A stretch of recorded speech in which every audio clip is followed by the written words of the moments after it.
I remember standing in line at the grocery store, a full cart before me. Every item was carefully chosen, every price mentally tallied. Even with money in the bank, I was still the woman who knew how to stretch every dollar, the one who could make a single chicken last for 3 meals. The fluorescent lights hummed above, casting a sterile glow on the colorful displays of fresh produce and gleaming packages.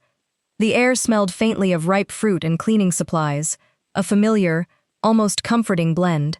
The low murmur of conversations and the gentle rumble of carts created a background hum, a symphony of everyday life.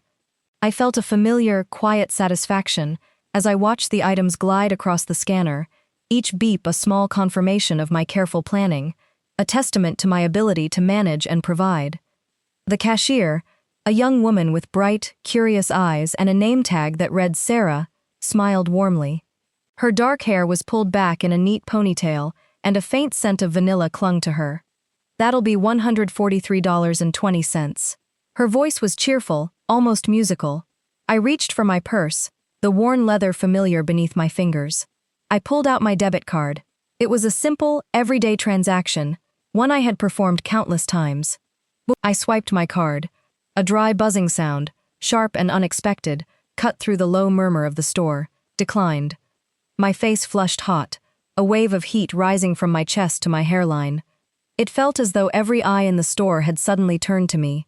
The people behind me, a young couple with a squalling baby whose cries seemed to amplify the sudden silence, and an elderly gentleman clutching a single loaf of bread, shifted impatiently.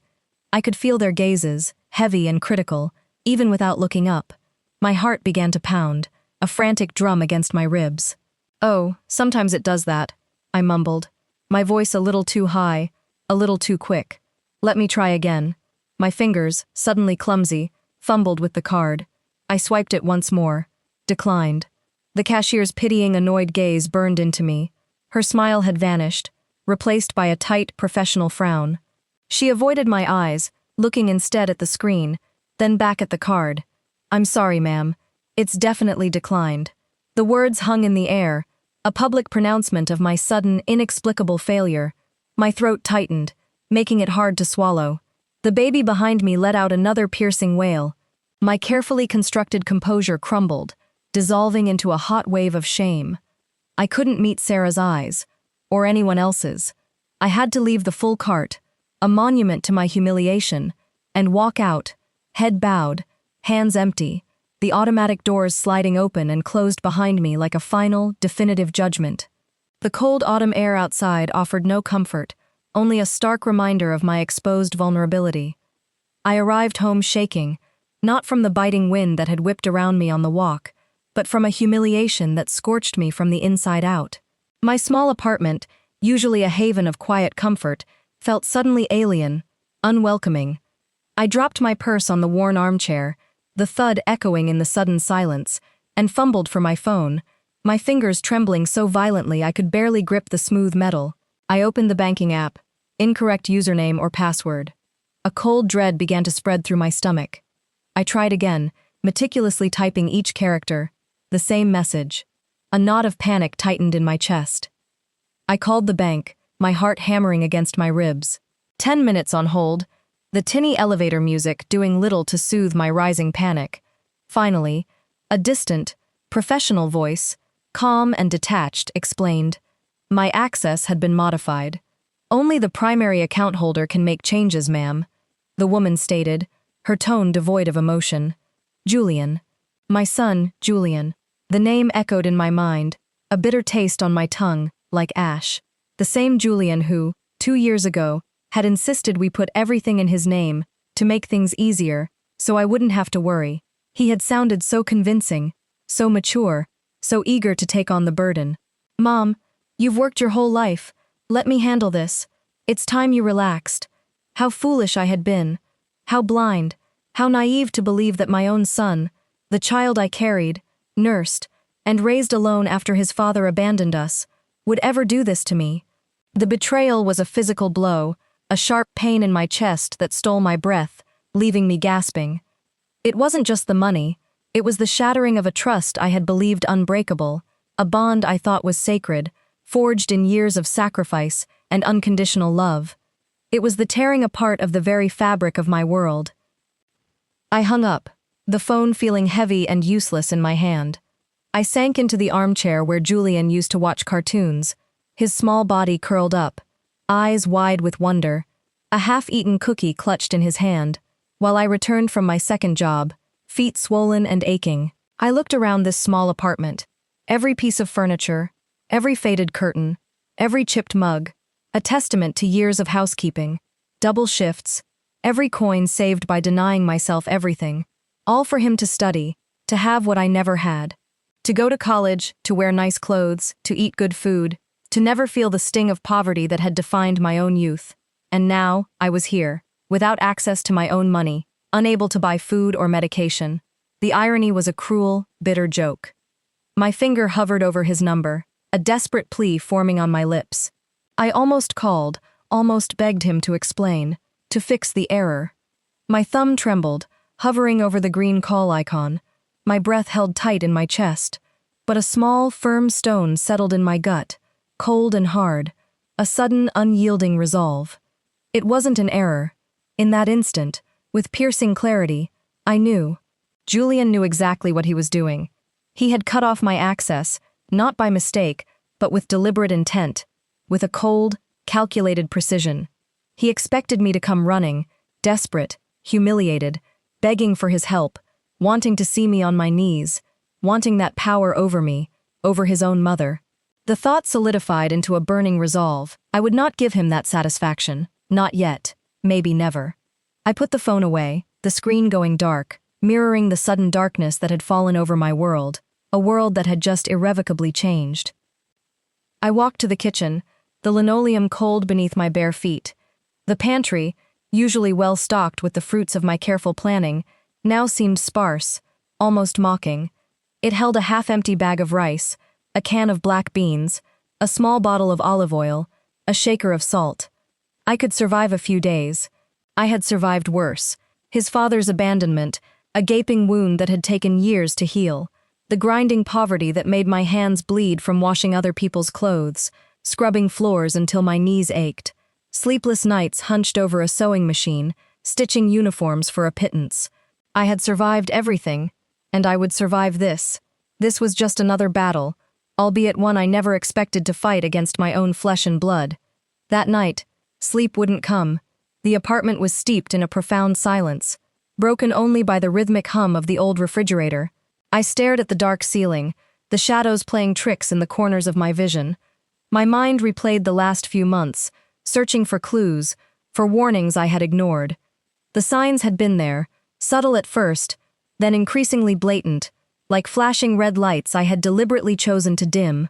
But I hadn't wanted to see them.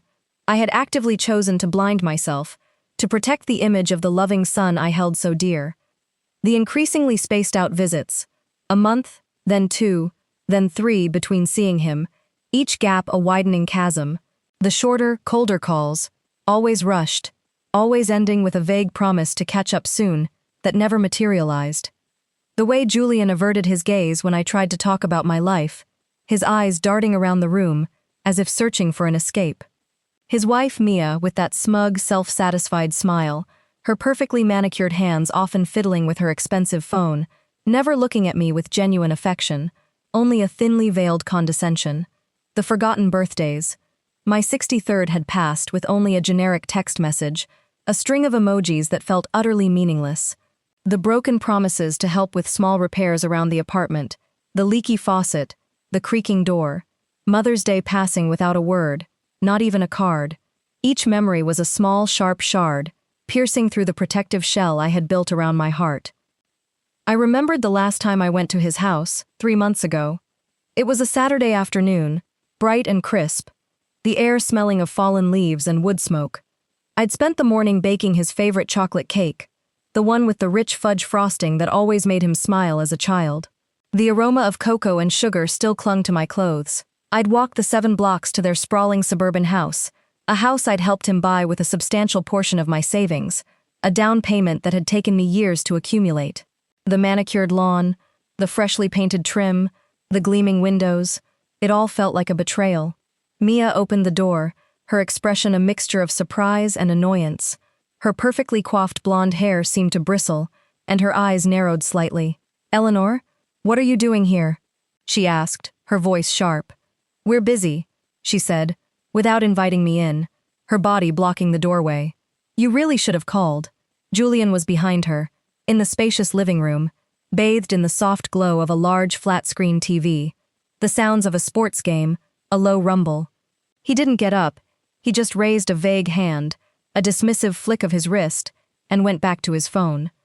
I stood there, holding the cake box like an idiot, the rejection a physical blow, a cold knot forming in my stomach. The warmth of the cake seemed to mock me. "Oh, I'm so sorry," I mumbled, my voice barely a whisper. "I just thought, I'll just go." I turned, my shoulders slumping, and walked away, leaving the perfectly baked cake behind. I walked the 4 blocks to the bus stop, the weight of the rejection pressing down on me, tears stinging my eyes. Even then I'd made excuses. They're stressed, they have responsibilities. Life is hard for them too. What stupidity. To justify the unjustifiable. To swallow pain and call it love. To accept crumbs and call them enough. Now in the dark, the truth was undeniable, stark and brutal. Julian hadn't cut off my access by mistake. He did it because he wanted control. He wanted to see me weak, dependent, crawling back to him, a broken woman.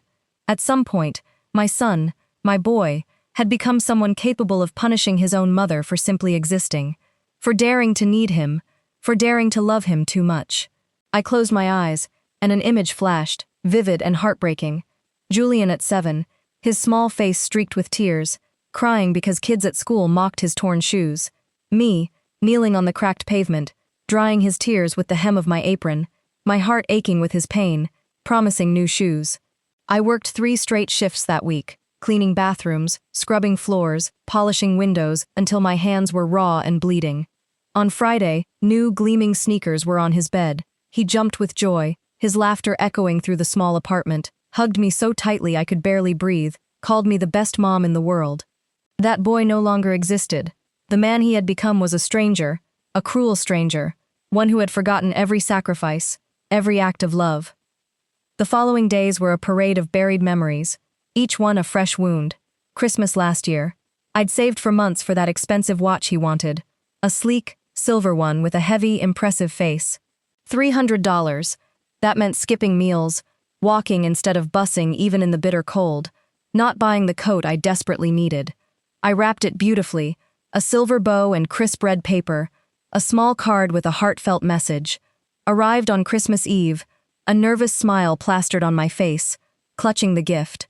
Mia opened the door, her usual contempt etched on her features. She let me in, but didn't invite me to sit, leaving me standing awkwardly in the entryway while she shouted upstairs that I had arrived. Julian came down reluctantly, his eyes still heavy with sleep. I gave him the gift. He opened it without looking me in the eyes, a perfunctory thank you, then tossed it onto the coffee table, already turning back towards the stairs. I left shortly after, the festive cheer of the season feeling like a cruel mockery. Weeks later, the apartment felt colder, emptier, the silence amplified by my growing hunger. I was surviving on rice and beans, the same bland meal day after day, but the medication for my blood pressure was running low, the small bottle almost empty. My head throbbed constantly, a dull ache behind my eyes, and I felt a persistent dizziness. I knew I couldn't last much longer. The fear was a cold, creeping vine, tightening around my chest. One afternoon, Margaret, my neighbor from across the hall, knocked softly. Her face, usually bright and cheerful, was etched with concern. "Eleanor, are you okay? You look pale, dear, and I haven't seen you out much." Her kind eyes searched mine. I burst into tears, the dam of my carefully constructed composure finally breaking. The whole story, raw and painful, spilled out in a torrent of choked sobs and whispered accusations, years of suppressed hurt finally finding an outlet. Margaret listened, her face grim, her hand resting gently on my arm. She didn't interrupt, just let me pour out the years of unspoken hurt and the recent, devastating betrayal. When I finished, she squeezed my hand. "Julian needs a lesson, Eleanor," she said, her voice firm, her eyes flashing with a righteous anger. "And you, my dear, You need help. Real help. She didn't hesitate. She pulled out her phone and called her nephew Caleb, a lawyer she often spoke of with pride, a man known for his sharp mind and unwavering integrity. He arrived an hour later, a kind, serious man in a well-tailored suit. "Mrs. Vance," he said, his voice gentle but firm, "let's see what we can do." Caleb started digging, a methodical, relentless pursuit of justice. He spent hours on the phone, poring over documents. He found out Julian had not only cut off my access, but had also transferred my pension, my hard-earned retirement savings, to an account only he controlled. The audacity of it, the sheer cold-blooded calculation, made my stomach churn. But Caleb also discovered something else, a glimmer of hope in the darkness. I was eligible for a forgotten retirement fund from a company I'd worked for decades ago, a small manufacturing plant that had closed down years ago. "They sent a letter," Caleb explained, holding up a faded, official-looking document, "but it was returned. Probably because you'd moved several times since then." He handed me a stack of forms, crisp and official.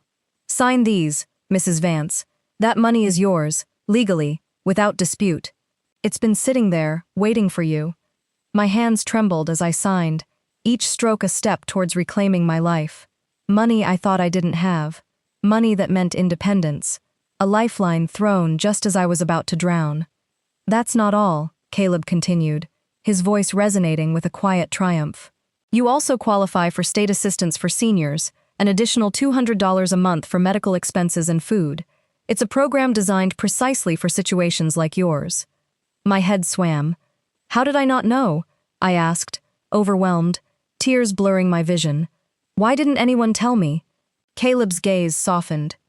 "Because Julian was never interested in finding out, Mrs. Vance," he said gently. "He wanted you to depend on him, to need him. That gave him power. It was a deliberate choice to keep you in the dark, to maintain his control." The words hit me with the force of a revelation. He hadn't just taken my money. He had tried to take my agency, my very sense of self. The next few days were a whirlwind of paperwork, phone calls, and meetings. Caleb and his colleague, Arthur, a sharp, no-nonsense woman with a keen legal mind, built a legal and financial shield around me. They helped me apply for the state assistance, contacted the pension fund, and started the process of reclaiming my stolen savings. Slowly, tentatively, I began to feel different, not just hopeful, but powerful. The fear began to recede, replaced by a quiet strength I hadn't realized I possessed. 2 weeks later, an email arrived, its subject line a beacon of light. "Retirement fund application approved. $8,500 deposited into my new account, one Caleb helped me open, an account only I could access, secured with passwords and two-factor authentication." I stared at the screen, the numbers shimmering, and cried, not from sadness, but from relief, from gratitude, from a profound sense of victory. It was a victory not just of money, but of spirit, a reclaiming of my own worth. Caleb called that afternoon, his voice cheerful. "One more surprise, Mrs. Vance," he said. "I'll pick you up tomorrow at 10. Wear something nice." The next morning, I dressed with care, pulling out my best dress, a simple navy blue shift. I even put on a touch of lipstick, a subtle rose shade, something I hadn't done in months. Caleb whistled softly when he saw me. "You look beautiful, Mrs. Eleanor," he said, his eyes twinkling. He drove me to an elegant car dealership, a gleaming glass and steel building filled with polished vehicles. "What are we doing here?" I asked, bewildered. "You need transportation," he said, his smile widening. "And I need to buy a new car. My current one is only 2 years old. Perfect condition, barely 30,000 miles on it. I'm giving it to you," I protested, my voice catching in my throat. "Caleb, I can't possibly accept." But he was already getting out of the car. Half an hour later, the silver sedan, sleek and modern, still smelling faintly of new car, its seats plush and inviting, was mine. Caleb handed me the keys, a heavy, cold weight in my palm, a tangible symbol of my newfound freedom. "It's yours, Mrs. Eleanor. Enjoy it. You deserve it." I stood in the parking lot, holding those keys, looking at that car, and felt something I hadn't felt in a long, long time. My life belonged to me again. The open road stretched before me, a symbol of newfound freedom. Learning to drive again was like learning to live. It had been years, decades even, since I was regularly behind a wheel.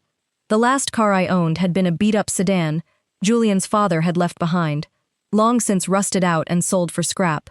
Caleb, with infinite patience, took me to an empty lot on the outskirts of town, a vast expanse of cracked asphalt baking under the sun. There, amidst the shimmering heat haze, I practiced for hours. My hands trembled on the steering wheel, slick with nervous sweat. I was afraid, a deep-seated fear of making a mistake. But muscle memory, dormant for so long, slowly began to return. The clutch, the gears, the mirrors, it all came back, piece by piece. Confidence grew, a fragile seedling pushing through concrete. A week later, I drove alone to the grocery store, the same one where I had been humiliated. 10 blocks felt like crossing a continent, each turn a monumental achievement. When I got home, I sat in the driver's seat for a long moment, the engine still humming, then turned it off and sat in silence, smiling like a fool. I had done it alone. The triumph was sweet, a taste of pure, unadulterated independence. The days passed, and I grew stronger, not just emotionally, but physically. The constant ache in my head subsided. My blood pressure stabilized with the renewed medication. The $8,500 shone on my phone screen, a constant reminder of my resilience, my money, my account, my control. The state assistance arrived like clockwork, an extra $200 a month. It wasn't much, but combined with my pension, it meant stability, a cushion against the harsh realities of life. Margaret, my neighbor, noticed the change. "You look different, Eleanor," she said one afternoon, her eyes sparkling with genuine admiration. "Taller, stronger. Somehow, there's a light in your eyes." "I feel different," I admitted, a genuine smile spreading across my face, as if I'd been asleep for years and finally woke up. She nodded, a knowing look on her face. "That's what happens when you stop living for others and start living for yourself." Her words resonated deep within me. For decades, I had lived for Julian. My decisions, my sacrifices, my dreams, everything revolved around him. When he discarded me, I almost gave up. But now I knew the truth. I had always been something, someone, a woman with self-worth, a woman who didn't need her son's validation to exist, a woman who had fought and survived long before he came into her life. Arthur called. "We have a court date for the pension fund next Tuesday, Mrs. Vance. Be there at 9 sharp." That Tuesday, I walked into the courtroom, the polished marble floors echoing with the soft click of my heels. I wasn't a victim anymore, but a woman reclaiming her life, her dignity, her future. Julian was there with Mia, both looking pale and drawn, their usual air of self-importance replaced by a nervous apprehension. Mia's smug smile was gone, replaced by a thin, worried line.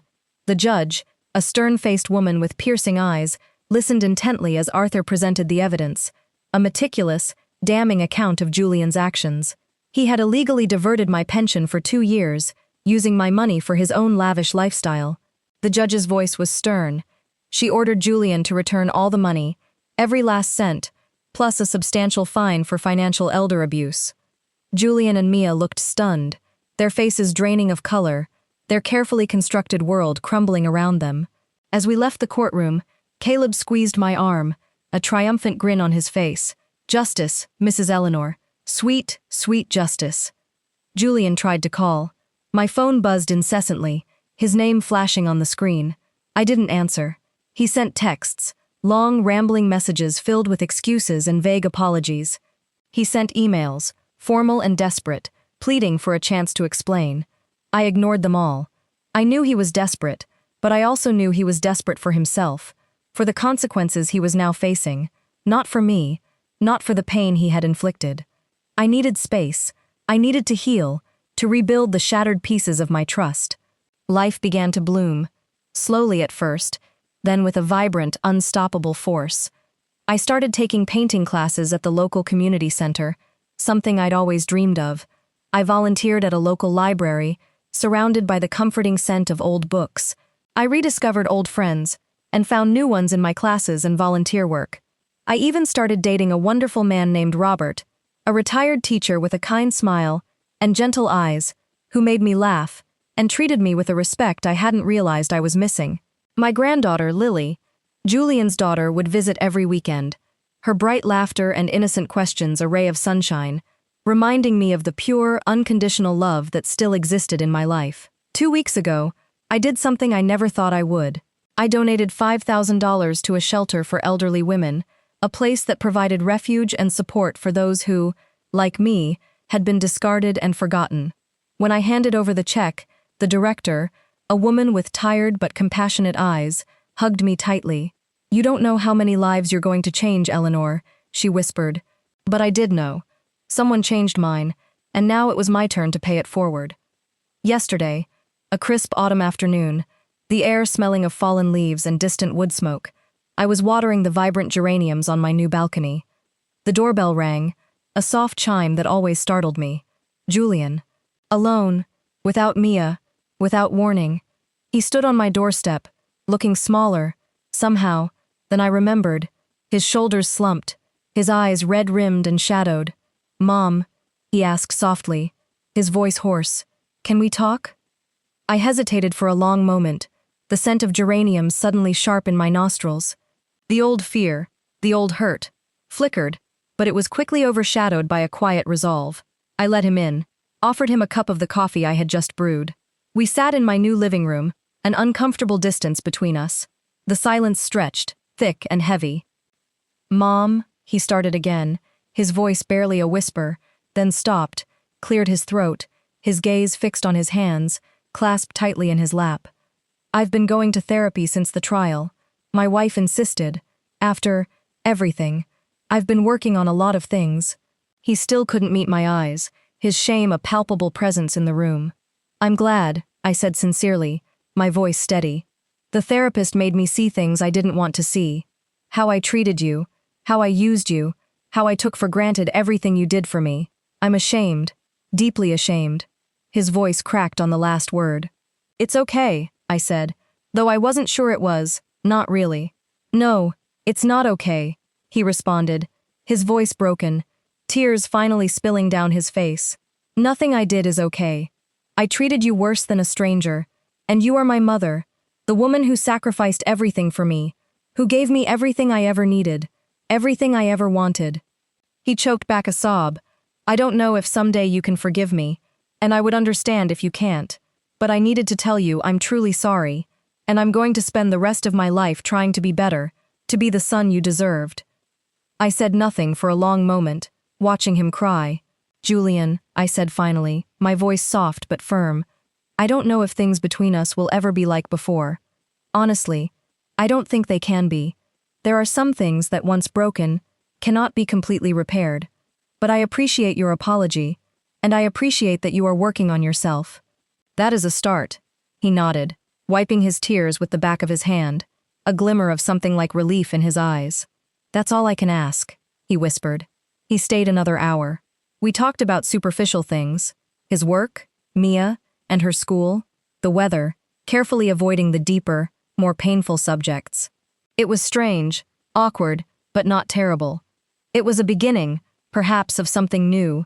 When he left, he hugged me, a clumsy, uncomfortable hug, but a hug nonetheless. It was a fragile bridge, not yet strong enough to bear much weight, but a bridge all the same. I don't know what the future holds for our relationship.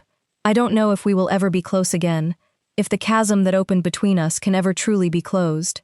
But I know that I am going to be okay, regardless of what happens, because I finally learned the most important lesson of my life. My value does not depend on how others treat me. My dignity is not subject to anyone's approval. My life belongs to me, and I am enough. I always was. This morning, I woke with the sun streaming through my window, painting golden stripes across my bedroom floor. I made my favorite coffee, the rich aroma filling my small kitchen. I sat on my new balcony, the air cool and fresh, and I smiled. I smiled because I am alive, because I have a roof over my head that I paid for with my own effort, because I have food in my pantry and money in my account, because I have true friends who value me for who I am, because I have a granddaughter who loves me unconditionally. I smiled because I survived, and not only did I survive, I was reborn. I am Eleanor Vance. I am 64 years old, and my life is just beginning. The future, once a terrifying blank space, now stretches before me, full of possibilities. To all the women reading this who perhaps see themselves reflected in my story, who have felt the sting of betrayal, the ache of being overlooked, the pain of being taken for granted, I want to tell you something. If someone makes you feel invisible, if someone discards you as if you were worth nothing, if someone abuses your kindness and your love, remember this: you are valuable, you matter, and you deserve to be treated with dignity and respect. Don't be afraid to set boundaries. Don't be afraid to defend yourself. Don't be afraid to stand alone if necessary. Because sometimes the greatest strength is not in enduring, it is in saying enough. And you, reading this now, tell me, have you ever felt like someone tried to erase you from your own story? Did you ever have to fight for your dignity against someone who was supposed to love you? Did you ever rise from the ashes of betrayal and discover you were stronger than you thought? Let me know in the comments, because our stories matter. Our voices deserve to be heard. And together, we are unstoppable. Thank you for listening to my story. Thank you for being here. And always remember, it is never too late to reclaim your life. It is never too late to bloom. It is never too late to be who you were always meant to be. With love and respect. This story is a work of fiction. Any resemblance to real people, events, or places is purely coincidental.